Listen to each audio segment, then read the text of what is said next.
So I'm chilling on a beanbag today. I got one for my office, and it's honestly feels like one of the best decisions I've ever made. I didn't buy it to make YouTube videos, but I thought like, fuck it, I'm gonna make beanbag content. Like, why not? Like, I can just sit here and just like my tripod can go all the way down. How's it going? We're gonna talk about how to make client acquisition easy.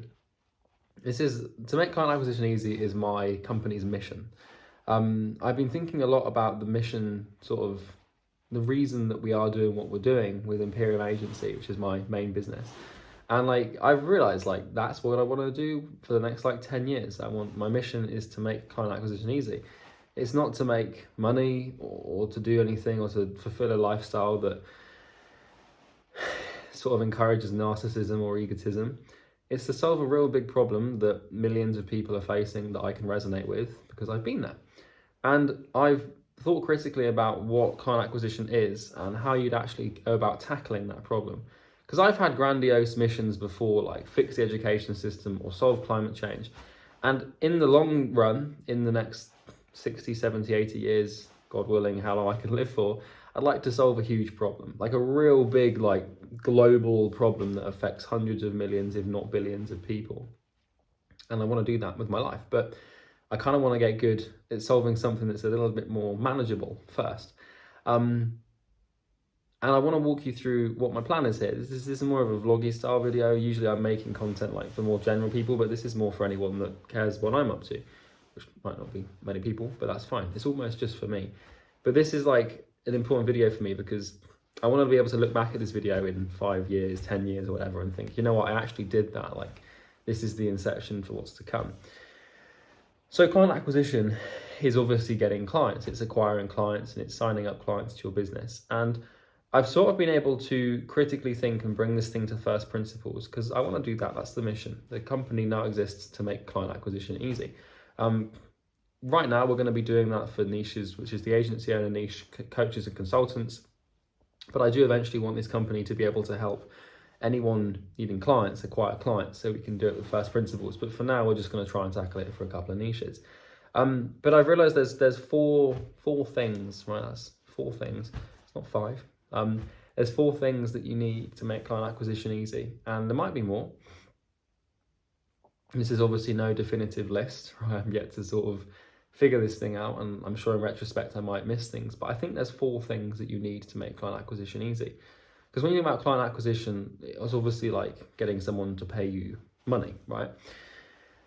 Now, to do that, as far as I'm concerned, you need 4 things.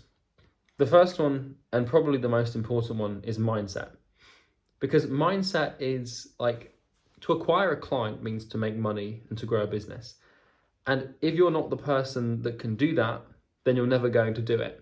Because if you have a current sense of self and a current identity that's tied to your current situation, then that current sense of self and that current character you have will fight any sort of growth you try to achieve, because it wants to, like, it's basically, the ego has a bias towards survival and preservation. And so there's this thing in psychology known as ego preservation and worldview paradigm preservation, which basically means like, if you see the world in a certain way or believe you are a certain way, then you will immediately reject anything that is not that way, even if it's better for you. So the thing about mindset is you kind of need to get out of the way of yourself, because as soon as you see yourself as someone that's growing and making lots of money, then you'll start behaving in that way. But for as long as you see yourself as a victim to the system that can't acquire clients and can't make money no matter what, then you'll see yourself in that way. That will be your paradigm, and you kind of checkmate yourself, because you're not going to be able to take actions out of accordance with what you believe to be true. It's called praxis. It's there's a word for this. It's giving assent to belief through action, right?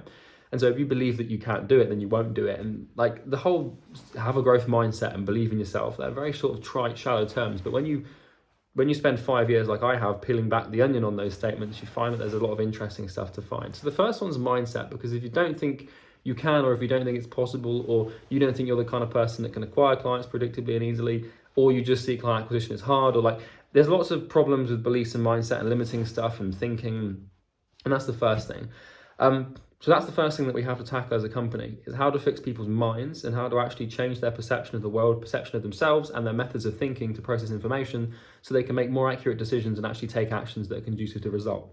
That's the first big problem, because as far as I'm concerned, business growth is 80% mindset, 20% strategy, but people spend 80% of their time on strategy and 20% of their time on mindset. So we're kind of in the brink of solving that one at the moment, because in our program we have a 7-episode mindset training thing, and it's like pretty demonic. There's like, all of the videos are like 2 to 3 hours long, and they go into like the horrors and depths of psychology, right? It's not a fun place to go, trust me. But I think I've cracked that one, and I can't say I've cracked it because I'm always going to be learning more, but that's the first one, mindset. Second of all is basically offer, and it's creating a sales argument or like a compelling statement that resonates with a niche or a group of people, that gets their attention and builds interest and curiosity in what you do and how you can deliver it. As far as I'm concerned, that's the second thing, because if you haven't got a good offer, then no one's going to try to buy from you, or no one's even going to know you exist in the first place. And like an offer, the problem with offer is if you can't have a good offer, right? Like most people's ability to craft good offers are limited by their poor service delivery. So if you're not good at service delivery, and if you're not good at what you do, and you can't get people what they want, then you're not going to be able to create offers that tell people you can get them what they want.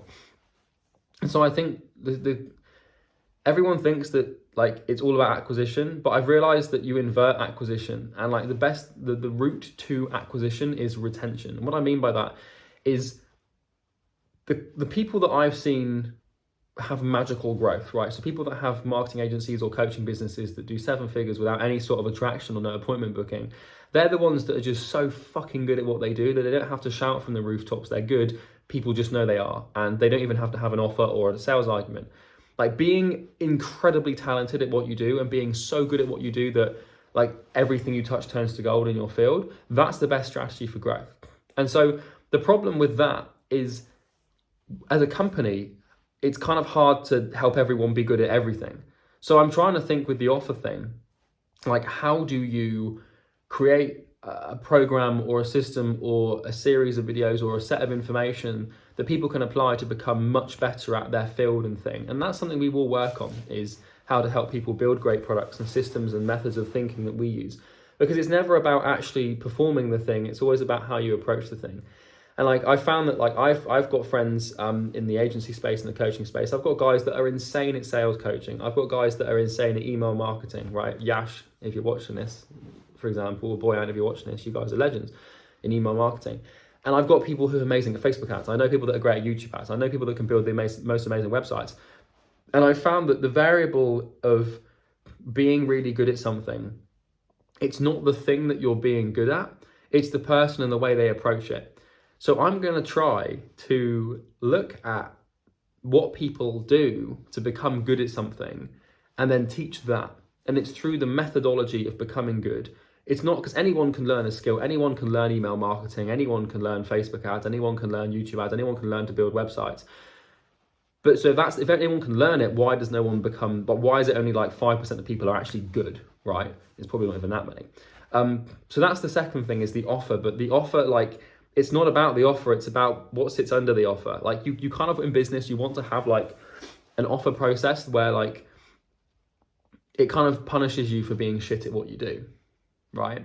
And I've realized that, and now I'm sort of thinking, okay, how do we do this offer thing? Well, it's actually rooted in being good at what you do, because, you know, I can tell you, like, I can help you go from if I said to people, like, I can take your agency from 0 to 100 grand a month tomorrow. If it doesn't work, I'll give you $1 million in cash. And in fact, actually, I'm going to pay you $1 million in cash, which you're going to pay me back when you make it back, right? You wouldn't even be able to handle the volume of the amount of clients you get with an offer like that.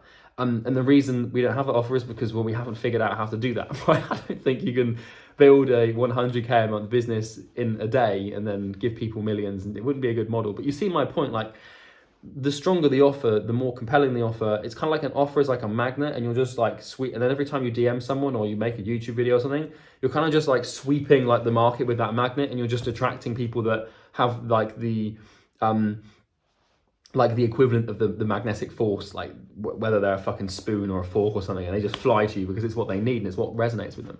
So like that's the second thing. The first thing is mindset. The second thing is offer. But offer is, it's taking what you do and making it really sexy. But in the first place, you need to be really good at what you do in order to feel like you can make it sexy.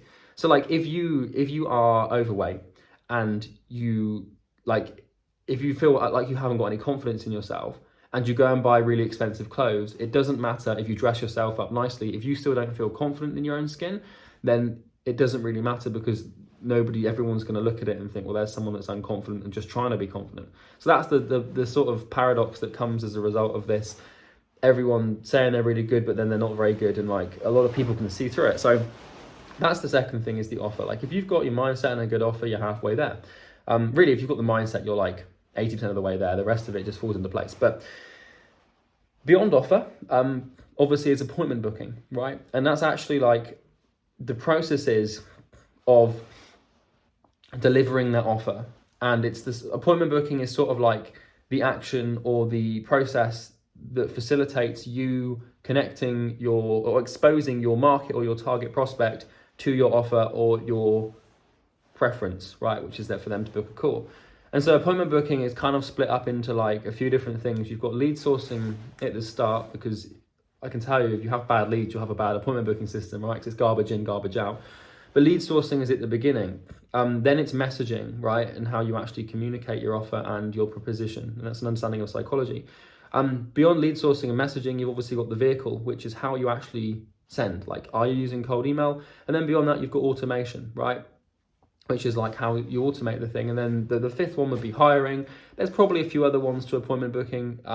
I could keep racking out things, but I've got a very good understanding of appointment booking. I can snap my fingers and build a system tomorrow that generates 100 appointments if I wanted to, right? It's once you understand the premise and the framework of building an appointment booking system, you're really just limited by your mindset, right? And so like right now, our companies make multi-seven figures, and the problem we've got is sales talent, right? And finding enough people to actually handle the appointments. But fortunately, we're working on that. And the problem of sales talent takes us a little bit of a time to solve, but we've solved it many times before, so that's that. And so that's appointment booking. If you solve appointment booking, then you actually get people on the calendar. The next thing is sales, right? And sales is obviously taking appointments and converting them into paying clients. And that's sort of like the final step along the way. And like sales is an amalgamation of as far as I'm concerned, three things. I've been thinking a lot recently, trying to just distill like our company's mission into some submissions. Like you've got this big problem of like client acquisition is hard for a lot of people. How do you make that easy? Well, you can't just say, I'm going to make client acquisition easy. You have to make the four things that make it hard easy. And then it's every time you make one of those, you fix one of those problems, the whole problem is fixed. So if you want to fix a macro level problem, it's usually just a collection of micro level problems that are sitting under it. And that is, if you solve those, then you solve the whole thing, right? So, and often like some people will have three of them fixed, but they just need one, right? So it's not always all of them. But sales, as far as I'm concerned, is three things to sales. It's knowing what questions to ask and asking them properly and then shutting up. It's telling the prospect what you do with so much conviction that you sound insane. And then it's basically not taking no for an answer. I can't really deduce sales beyond that. It's kind of just like, you have to ask questions because you have to qualify the prospect and take them to, I might be wrong here. There might be a better way to sell, but this is what's worked for me, 40%, 50% conversion rate. I've done I think 2,300 sales calls, and I've just done the same thing and it works so well. I've never changed it. So there might be other ways, but I feel like if you've got a sales process, it's just, you have to ask questions because you have to qualify them and see if you can help them, and see if working with them will be beneficial for them and for you. And then you have to tell them what you do, right? So you have to pitch them and you have to say, this is what we do. And then of course you have to handle their objections and answer questions. So it's kind of like my whole objection handling framework could be literally summed up as don't take no for an answer, like a 6-word sentence. That's my sort of thing. And so what you'll observe is we've got this macro level problem of making client acquisition easy. And then under that macro level problem, we've got they're not really micro level problems because they're still macro, but they're not as macro as the initial macro. So we've got a big problem, then we've got 4 sub problems, which is mindset, offer, sales, and appointment booking. And then under each of those, we've got multiple sub problems that we have to fix. And if you fix all of those sub problems and then the sub problems of those sub problems, then you kind of fixed the whole thing. So this is what I'm trying to think through. And I plan on solving this massive problem of like client acquisition being hard, I plan on solving it not by trying to solve the problem of client acquisition, but by trying to solve like the sub problem of the sub problem of the sub problem of the sub problem all the way at the bottom. And it's through like starting at the bottom and fixing everything, like, because like you can have everything perfect, but if you have one objection handling thing in the wrong way, or one question answering thing in the wrong way, or one part of your offer is slightly skewed, then a client acquisition will not be easy. Client acquisition is easy when you have all of these little sub problems solved and then the big problem's taken care of, right? So I'm trying to figure out how to do this. And the truth is that I've already done it for a lot of people. And right now we've got 260 people in our program for appointment booking and sales. And like the results we get are insane, right? They are beyond anything that we see in the market. Our refund rate is like less than 1% because of how many people love us. And not only that, we've got like 65-star reviews. We've got dozens and like of client interviews with happy people. We've got like more testimonial videos than we know what to do. And like we have no bad relationships with clients. We get no disputes. Like everyone seems to love the program, but I'm not happy with that. Like I still can't help but shake the suspicion that we can do so much more and take this business to a point where it is like it's going to be unfathomable how good we are at what we do and making client acquisition easy. And we will do it, and it will take time, and it's going to be rough. You know, it's going to be hard work, but I think that now we've got a beat to march to, and now we've got a real incentive. Because my goal used to just be get to 8 figures, right? That was my goal with Imperium. But now that I'm like looking at that, I'm like, yeah, but no, let's try and like, I can't rely on money for motivation anymore. And like, I can't rely on money for meaning, right?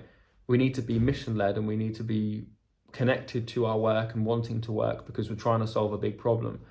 Like my joy and my meaning, I've just accepted it comes from solving problems. It doesn't come from making money. If I look at all of my limited amount of success that I've had in the past 5 years, having built 2 businesses to like a measly 7-figure level, like it's not that much. You might think it is when you observe it from the perspective of like yourself maybe making like 10K, less than 10K, you might think, wow, but like I can tell you now, like, dude, when you get 7 figures, you'll become really painfully aware of how little money it actually is. Because when you transcend they're not petty, but I'm going to call them petty for lack of better words. But when you have petty personal financial needs, once they're taken care of, you start to realize that money kind of doesn't have any value to you, right? Once you're making like 100 grand a year and you don't have to work a day in your life if you don't want to, you don't really need anything beyond that. And anything beyond that is actually just narcissism and ego anyway. So it's kind of like, you don't want to keep working for money, because if you're working for money, it's because you're working for a part of you that isn't pure and healthy, right? It's kind of like a part of you that just wants to grow because you're trying to fill a hole. And it's a hole that you can never fill, right? So it will never feel meaningful.